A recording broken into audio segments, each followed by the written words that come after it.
어제 했던 8절 여호와여 주께서 속량하신 주의 백성 이스라엘을 사하시고 무죄한 피를 주의 백성 이스라엘 중에 머물러 두지 마옵소서 하면 그 피 흘린 죄가 사함을 얻으리니.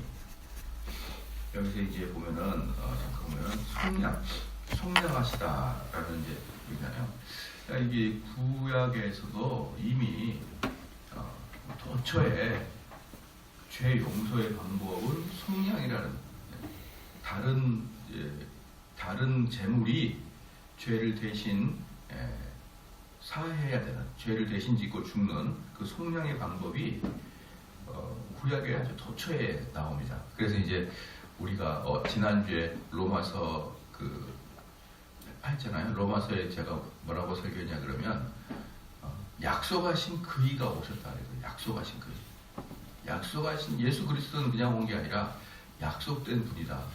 근데 그 약속된 분이 뭐냐 그러면 구약에 내내 이런 식의 그 메시아가 올 거야. 이런 식의 속죄 제사가 어떻게 있을 거야. 이렇게 계속 가르쳐준다.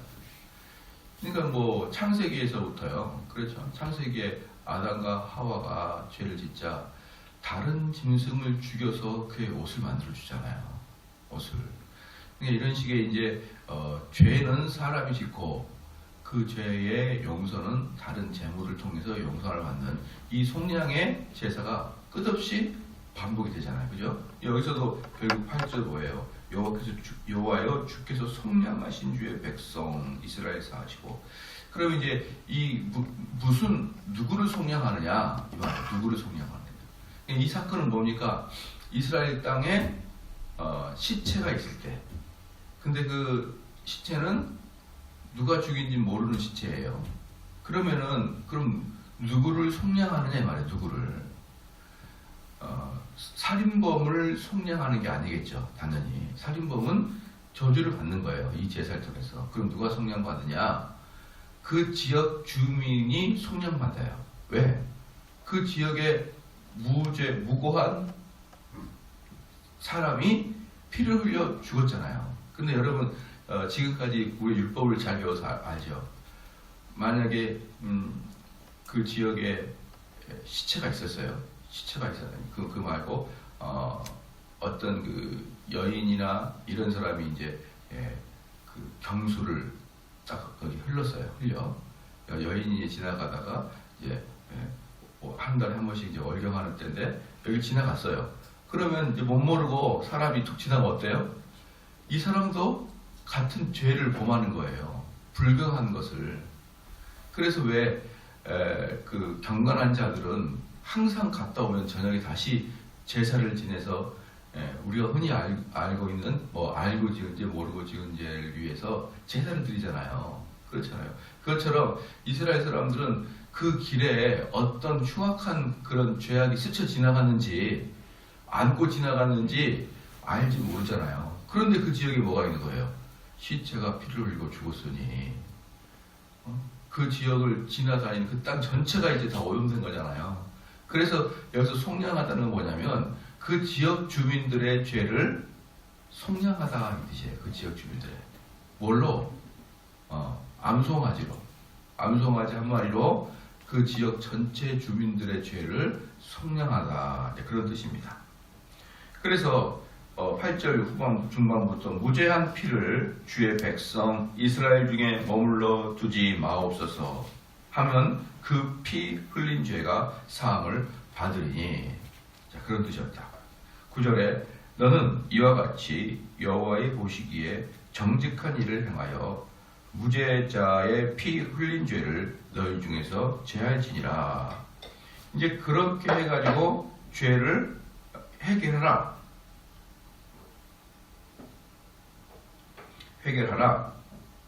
알겠습니다. 그리고 이제 그러면 다시 말씀드리지만 죄를 저지른 자, 살인자는 이러한 의식들을 보고 야, 내가 하나님 앞에 완전히 저주를 받을 자구나. 이제 이런 의식 때문에 이 사람들은 살아가는 내내 공포에 빠지게 되는 것이고요. 그리고 만약에 중간에 죄인으로 들통이 나게 되면은 여기에 죽은 그 재물처럼 죽게 될 것이다. 그렇게 말씀을 드렸어요. 오늘 10절부터는요 뭐냐, 여기는 내가 나가서 대적과 싸움을 당하여, 여기서 대적과 싸움을 당하여 라는 누구는 누구냐, 가나안 족속을 제외한 이방인들입니다. 가나안 족속을 제외한 이방인들. 그러니까 가나안 땅에 7 가나안 족속 말고 또 다른 잡족들이라 그래. 잡족. 예, 별로 크지도 않고 이름도 없는, 그리고 이제 가나안 족속 정식 7 족속이 아닌 여러 족속도 있을 거 아니에요. 조그맣게 그런 족속들을 이야기합니다. 왜냐 그러면요, 한번 좀 읽어볼게요. 네가 나가서 대적과 싸움함을 당하여 내 하나님 여호와께서 그들을 네 손에 붙이심으로 네가 그들을 사로잡은 후에, 사로잡았어요. 내가 만일 그 포로 중에 아리따운 여자를 보고 연련하여 아내를 삼고자 하거든. 그럼 왜 11절에 보니까 10절 11절에 보니까 가나안 족속이 아닌 것이 무엇에서 흔적을 찾아낼 수 있느냐? 가나안 족속은 어떻게 돼요? 멸절시켜야 되죠. 멸절.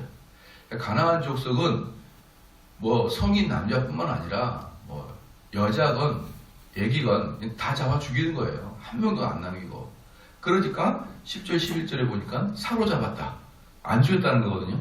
그리고 그 중에 아리따운 여자가 있으면은 너 여자를 아내를 삼을 수 있다, 이렇게 이야기해 주는 거거든요. 그러니까 이것은 가나안 족속이 아니다.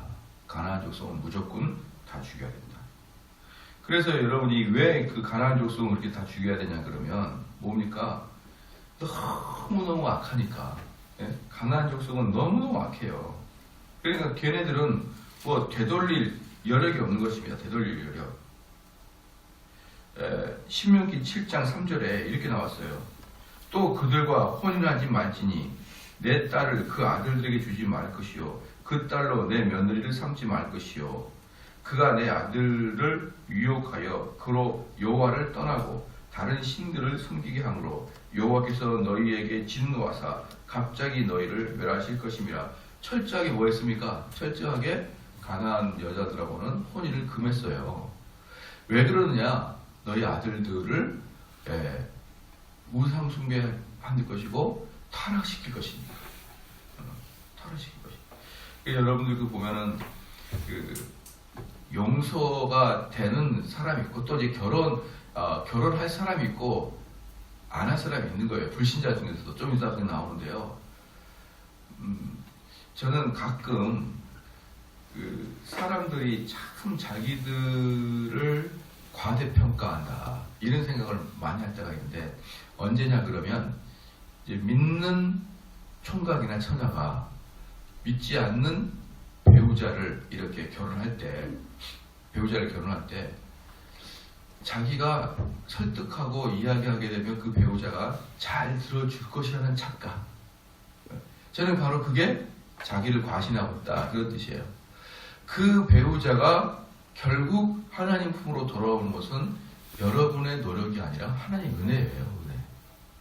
그게 무슨 뜻이냐 그러면, 인간은 하나님의 은혜가 주어지지 않으면 아무리 남편이나 아내가 잘 해주고 잘 말을 잘하고 이해를 잘 시켜준다고 해도 여러분의 노력에 따라서 그 사람의 마음이 변하는 건 아니란 말이에요.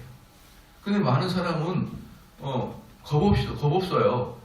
내가 연애할 때 보니까 내가 막 하지만 말도 잘 들어주더라. 또 나는 다른 사람에 비해서 논리적으로 이야기하니까 사람들이 내 말에 귀를 기울이다. 그래서 덜컹 결혼을 하거든요. 그 다음에 딱 결혼을 해서 다른 건 다 잘 들어주는데 이 신앙에 있어서만큼 그렇게 안 들어주는 거예요. 그렇죠? 다슨 말은 뭐냐면, 하나님께서 그 사람에게 은혜를 줘야만 그 사람의 마음이 바뀐다, 이 말이 뭐냐? 여러분 노력 암만 해도 안 된다는 거예요. 우리의 노력 아무리 해도 그렇게 잘 들어줄 것 같은 그 사람도 정말 잘 안 들어줍니다. 정말 잘 안 들어줍니다. 그런데 여기서 이제 가나안 여성들에게는 아예 접근 자체를 하지 마라. 너희가 유대인이고 그렇게 하나님의 법도를 잘 알아도 가나안 족속들하고 결혼했다가는 그 여자들이 얼마나 강력한데 아예 근처도 가지 마라. 그래서 가나안 족속들은 다 진멸시켜야 됩니다. 여자가 남자건.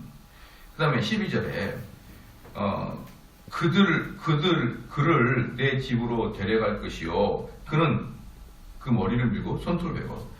이제 포로중에 잡았는데 아리따운 여자예요. 아리따운 여자. 이제 뭐 남자들이 여성들 우리 아내가 이제 그러더라고요. 가끔 이제 제가 이제 그 뭡니까 우리 교회 자매들을 보고 우리 이제 결혼하신 분들에게 잘 안 그러는데 처녀들에게 아유 많이 이뻐졌다 이제 그런 얘기 하거든요. 아유 많이 이뻐졌네 그러면은 툭 찔러서 이제는 그런 얘기도 하면 성추행에 이제 걸린다고 조심하라고 이제 그러는데 아니 성경에 아리따운 여자라고 써 있잖아요. 여자는 예쁜데 예쁘다고 해야지. 여기 아리따운 여자라고 써 있는데 예쁜데 예쁘다고도 못하냐 이 말이에요. 좀 나이스해야 돼요. 왜? 아 예쁘네요. 고맙습니다. 그럼 되는 거예요. 그러잖아요. 뭘 그걸 또 성추행까지 끌고 가냐 이 말이에요. 부담스럽게. 이제는 말도 못하겠어요. 그래서 네가 만일 그 포로 중에 아리따운 여자를 보고 그러니까 남성들이 이쁜 여자를 보고 아 예쁘다 이러면 죄가 아니에요. 그건 그냥 자연스러운 것이지. 자연스럽잖아요. 그리고 아리따운 여자를 보고 열련하여. 열련이 뭐냐면 사랑하는 마음, 애틋한 마음, 그리운 마음을 가지면 아내를 삼아도 된다. 그런데 삼을 때 그를 네 집에 데려갈 것이요. 근데 그 머리를 밀고 여자를 데려와서 머리를 다 밀어버리는 거 다 밀고 그다음에 뭡니까? 손톱을 다 잘라고. 이거 뭐냐 그러면 머리를 밀고 손톱을 다 자른다. 이것은 이스라엘 이 당시 고대 근동에서 회개하는 모습이에요. 회개. 특별히 여자들 당시에 손톱 같은 것들은 아주 귀하게 안 잘랐거든요. 이 손톱을 다 잘라버리다. 이것은 머리를 다 미는 것만큼이나 비슷한 그런 아주 단호함입니다. 단호함. 여성들이 머리를 기르는데 그 머리를 다 밀었다. 어때요? 엄청나죠? 엄청나. 자, 이게 이제 뭐냐. 또 그 다음에 13절에 또 포로의 의복을 벗고 내 집에 거하며 그 부모를 위하여 1개월 동안 애곡한 후에 네가 그에게로 들어가서 그 남편이 되고 그는 내 아내가 될 것이요. 포로의 의복을 벗어버리고 포로의 의복이 뭡니까? 지난달의 세월의 흔적을 벗어버리고 내 집에 거하며 그 부모를 위하여 1개월 동안 애곡한다. 그러니까 나를 길러주고 태어나게 해줬던 그 이방인의 부모를 위해서 애곡한다. 왜? 그들은 지옥 갈 백성이니까. 그러니까 뭡니까? 지금 여기에서 철저하게 회개하여서 그가 이스라엘 백성이 된 것을 보고 그 집에 들어가라 말이에요. 그러니까 이렇게 하면 됩니다. 만약에 내가 믿지 않는 자와 결혼하게 되려면 어떻게 되느냐? 그가 철저히 회개하고 진짜 신앙을 받아들였는지를 본 다음에 결혼하라 이 말이에요. 결혼하라. 그러니까 우리가 이방인하고 결혼할지라도 이방인하고는 안 돼 이게 아니에요. 이방인하고는 안 돼 이게 아니라 안 될 사람이 있고 될 사람이 있다 이 말이에요. 안 될 사람이 될 사람이다. 그런데 저 사람은 신앙이 될 것 같아요. 그러면 먼저 어떻게 하라는 겁니까? 먼저 그 과거의 신앙을 철저히 벗어버리고 자기가 과거에 죄 지었고 우상 숭배했던 것에 대해서 하나님께 회개를 철저히 하며 참된 신앙이 들어가 있는 것을 본 다음에 그리고 그와 결혼하라 말이에요. 결혼하라. 그러니까 완전히 이스라엘 사람들은 이방 여인과 결혼한 걸 허락합니까? 안 합니까? 시작. 허락하잖아요. 이방 여인과 결혼한 것을 허락해요. 이스라엘 사람들은 이방 여인과 결혼한 걸 허락합니다. 누구도 결혼했습니까? 모세도 이방 여인과 결혼했잖아요. 이방 여인과 결혼한 거 허락하는데 그 대신 뭐냐? 육체만 이방 여인이고 정실은 유대인으로 개조가 된 다음에 그 다음에 되는 것이에요. 그러니까 그들이 철저하게 이스라엘 백성으로서의 신앙의 형태가 갖춰지지 않으면 결혼하지 않는 것이죠. 그래서 현대 사람도 마찬가지예요. 절대로 이방 남자랑 이방 여자랑 결혼하면 안 된다. 이게 아니라 그들이 신앙을 갖고 있을 수 있는 걸 충분히 확인하면 얼마든지 결혼할 수 있다. 그러니까 이스라엘 사람들은 그래서 편협주의라든지 국가주의라든지 그거 아닌 거 아시겠죠? 이방인도 얼마든지 괜찮아요. 단지 뭐만 있으면 신앙만 있으면 그가 몸이 혹시 시커먼 흑인이랄지라도 걔가 신앙을 가지고 있으면은 오케이. 예, 그렇게 바로 가졌습니다. 그런데 이제 여기서 보면은 재밌는 게 있어요. 14절에 그 후에 네가 그를 기뻐하지 아니하거든. 이제 처음에는 탁 좋아서 예쁘거든요. 예쁘면은 좋아가지고 결혼을 딱 합니다. 그런데 시간이 지나면은 미워지는 거죠. 미워져요. 이런 일이 많을 것 같아요. 왜냐 그러면 우리나라 사람도 가만히 보면은 장가를 못 간 사람이 그 외국인 여성이랑 결혼하잖아요. 그러면 외국인 여성들은 눈도 동글동글하고 상냥하고 그래요. 귀여워요. 근데 결혼을 딱 하고 보면 너무 달라. 한국 사람하고. 처음에 뭐가 다르냐면 얘네들은 너무나 한국 사람들에 비해서 좀 게을러요. 게으른 게 그 선교사님들 말에 의하면은 한국 사람처럼 이렇게 바삐바삐 움직이면은 더운 나라에서는 진짜 죽는데요. 아이고 죽겠다 이게 아니라 진짜 죽는데요. 우리나라 사람처럼 바삐바삐 다니면. 그래서 걔네들은 선천적으로 좀 늦게 다녀야 되고 낮에는 좀 푹 자줘야 되고 자 이러는데 그 습성이 그대로 있으니까 정말 답답한 거예요. 그럼 이제 한국 사람이 뭐라고 하면은 똑바로 하라 그러면은 못 알아들어요 잘. 그리고 무슨 이야기를 해도 말도 번복도 안 되는 식으로 막 이야기를 해요. 그러면 어때요? 하루 이틀도 아니고 분이 딱 올라오는 거예요. 이 같은 애가 왜 이렇게 정신을 못 차려? 이러면서 한국 사람들이 지 손길에 못 이겨가지고 이제 그 아내들을 때리고 그럽니다. 그러잖아요. 그러니까 외국인이랑 결혼하면 이런 날이 분명히 오는 거예요. 그러니까 여기에 뭐라고 합니까? 14절에 그 후에 네가 그를 기뻐하지 아니하거든. 이걸 왜 썼을까요? 이런 일들이 비일비재하니까. 비일비재하니까 그 마음대로 가게 하고 너가 만약에 그가 보기 싫으면 그 여성 마음대로 선택하게 하라는 거예요. 그 여성 선택하라고. 결코 돈을 받고 팔지 말지니라 네가 그를 욕보이순즉 종으로 여기지 말지냐. 즉 돈 받고 거래하지 말라는 거예요. 돈 받고 거래하지 말고 이 말은 뭐냐 그러면 만약에 네가 그를 기뻐하지 아니한다 이렇게 나오잖아요. 그런데 이 여자를 돈 받고 팔 정도로 노예로 여기지 마라. 이 말은 뭐냐면 아내로 여겨라 이 말이에요. 아내로 여겨라. 그리고 노예로 여기지 말라 이 말 속에는 그를 함부로 때리지 말라는 거예요. 그 여성들을 함부로 손찌검하지 마라. 그리고 그 여성은 이미 너와 몸을 같이 했으니 이제는 그 여성이 너 아내지 종이 아니야. 보세요. 신명기서에 글쎄 이렇게 오래전에 이방인 그것도 여자이면서 이방인을 인권을 딱 보호하잖아요. 얼마나 이 하나님의 성경이 얼마나 앞서냐 이 말이에요. 우리가 뭐 하찮잖아요. 이방인이고 여성이고 이런 여자들까지 인권을 생각해주고 기록해 줄 만한 그런 여력이 있습니까?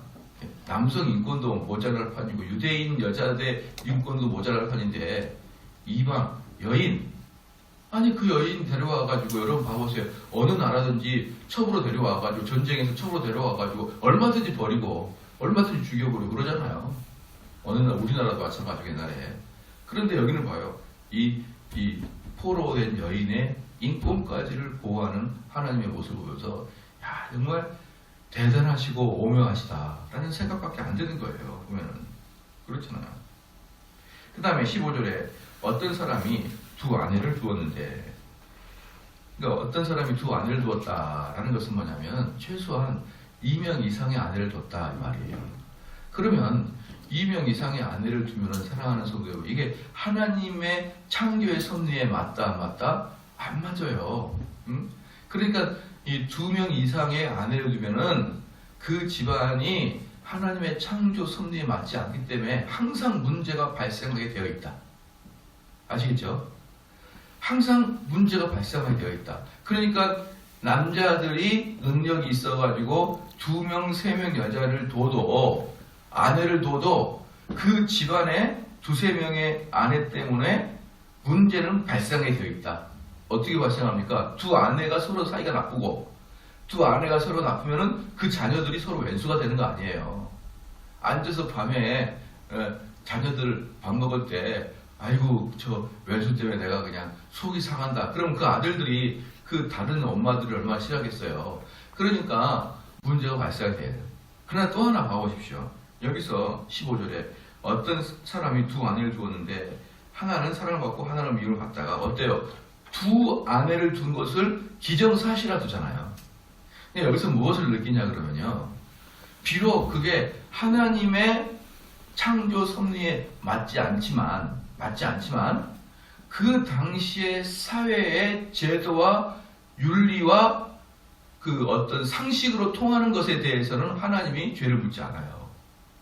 한번 잘 생각해 보십시오. 지금은 당장 만약에 정대원 목사가 두 여자를 거느리고 있다. 이건 사회 지탄의 대상이죠.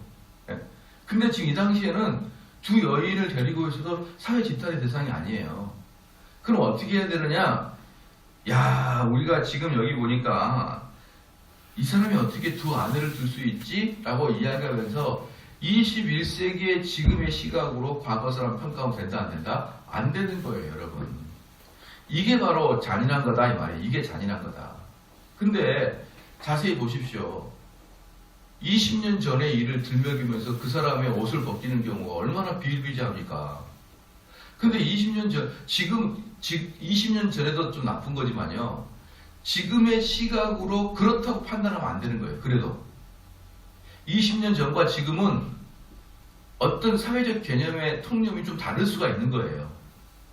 그렇기 때문에 20년 전, 30년 전에 그 잘못을 지금으로 지금 다시 서류 꺼내가지고 다시 확인해가지고 이것 봐라 또 잘못했네. 이거 다 없애야지. 이게 바로 잔인한 일이죠. 그 당시에는 그랬을 수 있고 그 당시에는 그것이 별로 크게 큰 문제가 되지 않고 그냥 넘어갈 만한 그런 일들이었으면 지금 안 됩니다. 아까도 저희 아내가 말했지. 제가 젊은 여성들한테 예쁘네요. 그런 20년 전에는 그건 너무나 아무 말도 아니잖아요. 근데 우리 정대훈 목사님 경건한 줄 알았더니 뭐야 이거 여성들을 보고 예쁘네 그렇네 이러면서 아유 이상했었는데 이렇게 하면은 안 된다. 그것은 너무나 잔인한 얘기다. 그래서 항상 한 사람을 평가하고 한 사건을 평가할 때는 그 시절 그때로 다시 가야 되는 거예요. 타임머신을 타고 가는 거예요. 여러분 목사가 하는 일이 뭡니까? 맨날 타임머신 타고 2000년 전으로 가는 거예요. 맨날. 그래야 그 성경에서 말하고자 하는 것을 꺼집어서 지금 이야기할 수 있는 거예요. 아시겠죠? 그래서 여러분들이 누군가를 평가할 때는 그 당시의 상황을 꼭 고려해라. 그러니까 제가 언젠가도 한번 말씀드리지만 20년 전, 30년 전에 모든 사람이 논문을 쓸 때 거의 다 짜지 끼고요. 그 다음에 카피한 거예요, 다. 그리고 그 당시에 목사님들이 그렇게 논문을 대필하고 짜집기 한 것은 뭐냐면 그 사람들은 공부를 담임 목사 하면서 자기가 나태해지니까 나태해지지 않게 위해서 딱 학위를 걸어놔요. 학위를 걸어놔야 일주일에 한 번씩 신학교 가가지고 공부하고 일주일에 한 번 신학교 가서 공부하면은 교수님이 숙제 내준 거 책 열심히 읽다가 그러다 보면 자기 내공이 개발되니까 담임 목사 하시면서들 그렇게 신학교에다가 석사나 박사를 걸어놔요. 그죠? 그래서 열심히 공부한단 말입니다. 그런데 열심히 공부하는데 막 이제 목회를 하는데 바빠 죽겠는데 졸업식에 논문 써라. 그러면 야 부목사 네가 좀 써줘라. 그건 당연했었어요. 그건 네가 좀 써라. 왜? 그 사람에게는 공부 자체가 취미니까. 그냥 자기 개발 정도만 생각했으니까. 이걸 가지고 무슨 교수가 되니 어디 학자가 되니 그런 게 아니라 자기 개발용으로 했으니까 아무것도 아닌 거예요. 다들 그랬습니다 그때. 그 지금도 별로 저는 큰 문제가 아니라고 생각하고요. 왜? 자기 개발용이니까. 그냥 자기 만족용이니까. 그런데 그걸 가지고 그냥 온 천재다가 까발려가지고 들쑤시고 논문 대필 사건해가지고 모든 목사들 논문 쓴 사람 전부 다 끄집어내가지고 하나씩 보는 거예요. 다. 그러면 다 걸립니다 여러분. 그럼 다 걸려요. 그 별것도 아닌 그 목사님들이 취미로 했던 그 논문이잖아요. 취미로 열심히 하지 않았어요. 그런 논문들을 그 의리의리한 교수들이 한번 다시 재검토하겠다. 이래버리면 안 걸리겠습니까? 만약에 여러분들이 글을 썼어요. 저한테 됐습니다. 그럼 제가 읽어보면 아, 이 사람 이 책 어디서 책에서 본따 왔구나. 금방 알죠. 저도. 여러분들이 글을 쓰면은 아시잖아요. 그러면은 맨날 논문 검사하는 교수들이 목회자들 글 보면 알죠. 어디서 왔는지. 그러면은 탁탁 찍고 나서 대필. 이 사람이 이거 안 되겠구만. 이러면 끝나는 거예요. 여러분. 이러한 잔인한 행위들이 한 몇 년 전에 한국 교회에 엄청나게 불어닥쳤습니다. 엄청나게 불어닥쳤습니다. 그때 두 발 쭉쭉 펴고 자는 사람이 누구냐?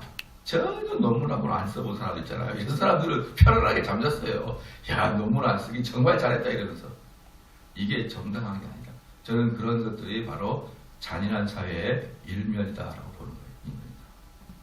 그 다음에 여기서 재밌는 게 뭐냐면 두 아내를 두었는데 하나는 사랑받고 하나는 미움을 받다가 사랑받는 자와 미움을 받는 자가 둘 다 아들을 낳았는데 그 미움받는 자의 소생이 장자다 이 말이에요. 그러니까 이런 일들은 얼마든지 있을 수가 있다. 그러면 어떻게 되느냐? 재밌는 게 뭐냐면 자기의 소유를 그 아들들에게 기업으로 나누는 날에 그 사랑을 받는 자의 아들로 장자를 삼아 참 장자 곧 미움을 받는 자의 아들보다 앞세우지 말고. 그러니까 뭐냐 그러면요. 내가 하필이면 미워한 여자가 제일 먼저 아들을 낳은 거예요. 내가 정말 사랑하는 아내가 둘째를 낳는데 내 마음은 항상 어때요? 둘째 아들에게 막 마음이 가는 거예요. 네? 그러면 마지막 유산을 줄 때 장자는 두 배를 줘야 되거든요. 그런데 장자한테 주지 않고 차자한테 두 배를 주겠다. 이러지 말라. 이게 뭐냐 그러면 너희들이 그런 마음을 품지 말라 그게 아니에요 여러분. 왜? 하나님은 우리 인간의 타는 거 아니까 딱 법으로 정해놓습니다. 무조건 첫째 아들이 장자야. 그러니까 여기서 보면은 16절 후분 부분은 아들로 장자를 삼아 참 장자 곧 미움을 받는 자의 아들보다 앞세우지 말고. 참 장자, 진짜 장자는 첫째 아들이다. 네가 사랑하는 아들이 아니라. 물론 육체적인 첫째 아들이 장자권을 잃을 때가 있어요. 예를 들어서 예서 같은 경우 장자권을 팔아버려서 잃었잖아요. 또 그 다음에 야곱의 큰아들 루벤도 윤리적인 타락이 너무 심해서 장자권을 잃었어요. 자, 그런 식으로 장자권을 잃을 수가 있지만 간혹 그런 일이 아니고는 실질적으로는 태어난 대로 순서를 찹니다.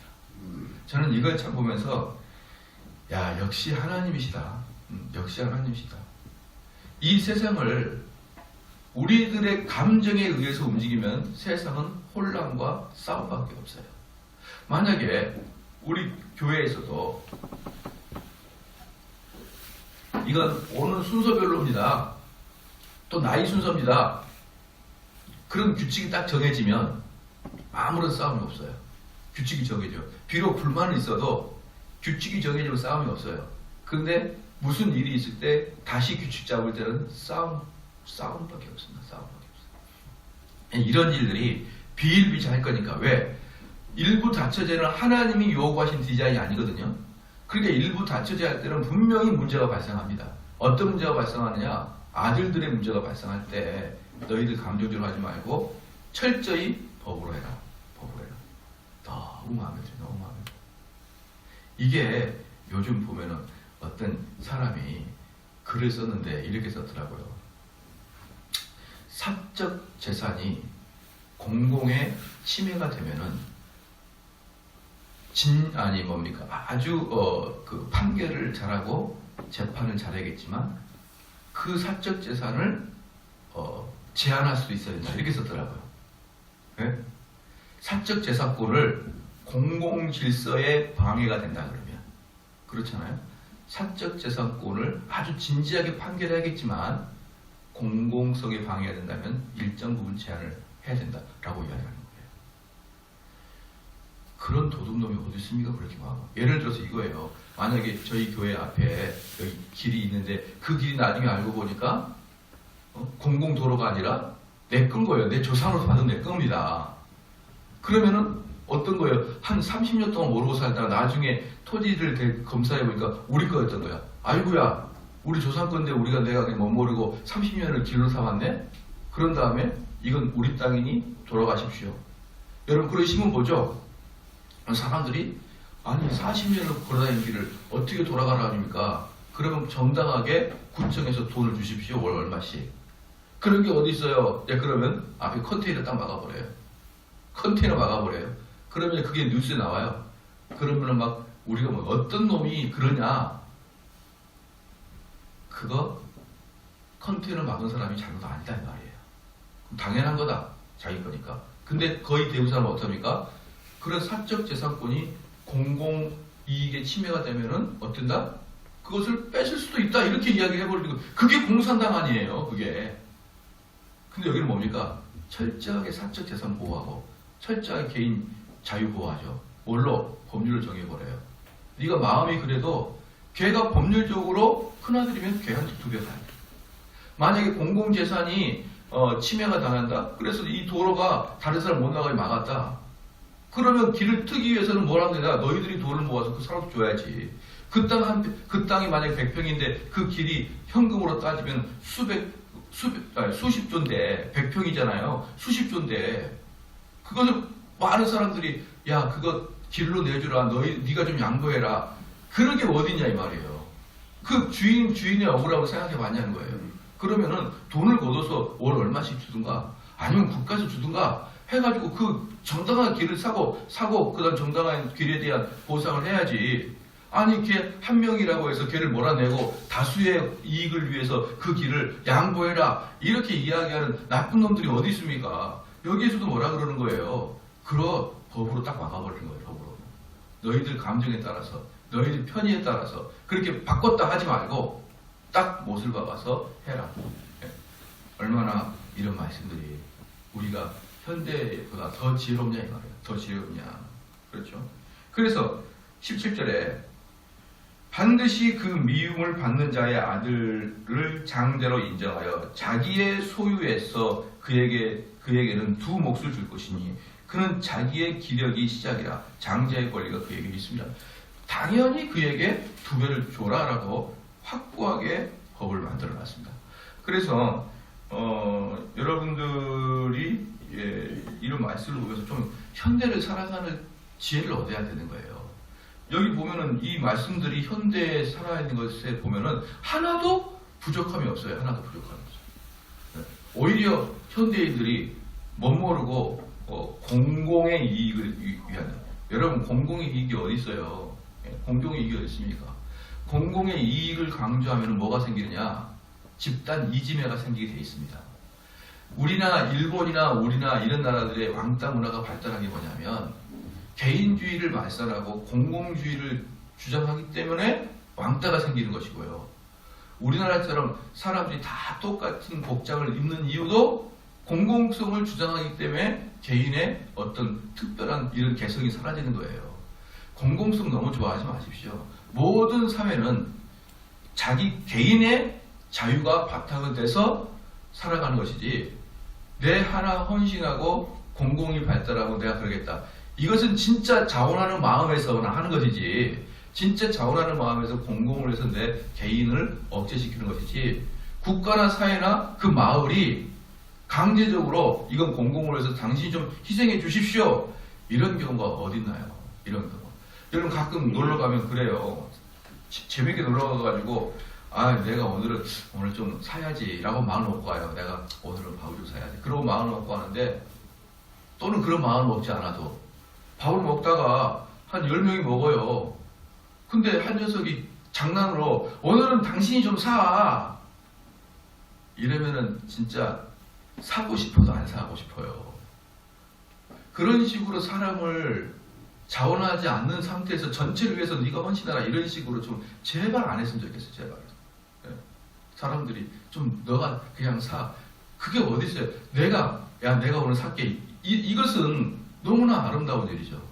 근데 왜 옆에서 오늘은 네가 좀 사라. 네가 뭔데 사고 싶어도 안 사. 그때 또 얼굴 붉게 가면서 내가 왜 사냐? 그러면 진짜 쪼절한 사람 되는 것이고요. 어쩔 수 없이 사면은 속 내내 내가 진짜 뭐 하는 짓이냐 이런 마음 들잖아요. 그렇기 때문에 우리 사랑하는 성도 여러분, 특별히 한국인들은요, 야, 니 하나 헌신해서 다수가 행복하시면 좋잖아 이런 얘기 하지 마세요. 그것은 이 자체가 생각하는 것이지, 누가 그런 식으로 권면하고 강제해가지고 그러면요 오히려 분노, 그런 슬픔 이런 것만 더 쌓이게 됩니다. 어때요? 삶의 지혜가 담겨 있죠? 네, 이러한 마음을 가지고 살기를 바랍니다. 기도하시겠습니다. 하나님 아버지, 참으로 감사합니다. 정말 우리 하나님께서는 그 보잘것없는 이방 여인, 그 여인에게까지 보살피시는 그 하나님, 또한 그 이후에 집안에 문제가 발생하였을 때 감정적으로 처리하지 아니하고 오직 법으로 처리하게 하시는 하나님, 그 지혜를 본받게 하여 주시옵소서. 정말 이러한 것들이 그 당시에는 내 마음에 들지 않지만 사회를 유지해 나가고 하나님의 나라를 반듯하게 세워나갈 때는 꼭 필요한 사고라는 것을 알게 하여 주시옵고, 우리가 오늘 하루 살아갈 때도 이 지혜를 잃지 않게 하여 주시옵소서. 감사드리며 예수님의 이름으로 기도합니다. 아멘.